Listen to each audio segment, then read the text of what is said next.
Well, in Mississippi, 2 out of the 6 former deputies are facing sentencing today for torturing 2 black men last year. So far, a federal judge sentenced Hunter Elwood to 20 years in prison. Jeffrey Middleton will be sentenced this afternoon. The rest of the men will follow over the next couple of days. Now, these men pleaded guilty in August to a slate of state and federal charges, and prosecutors say that the officers nicknamed themselves the Goon Squad because of their willingness to use excessive force and not report it.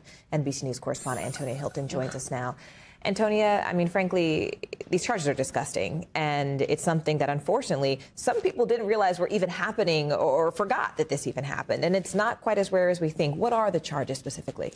You know, you're right to point that out, because one of the conversations happening in Mississippi right now is that for many black elders there, this feels like a relic of what they were hoping was a bygone era, something from the 20s, 30s, 40s, 50s in the South that shouldn't be happening today. But what happened that night in January of 2023 is that these 5 former deputies and 1 police officer entered this home, no warrant, no evidence that anything was happening there. And they proceeded to torture these men for hours using food, at one point a sex toy, and threatening an execution. And that's how one of the men, Michael Jenkins, ended up being shot in the mouth by one of the officers, who's the officer who has been sentenced to 20 years. So this is heinous, doesn't even really describe how awful all of this is. And on top of all of what I just described, they then tried to plant evidence, guns, drugs on these men. And it took months for these 2 victims, Michael Jenkins and Eddie Parker, to be believed. And so, you know, there's relief that we're here now.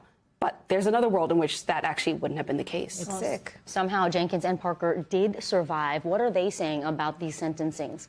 Well, they are pushing for the maximum sentences. And it's not just the 2 of them. It's actually an entire black community in the Jackson area rising up here and saying, you really need to send a message now.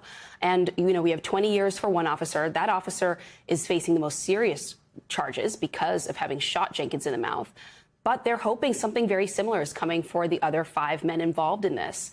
And now, on top of all of that, the local DA is going to have to review all kinds of cases in association with the Goon Squad.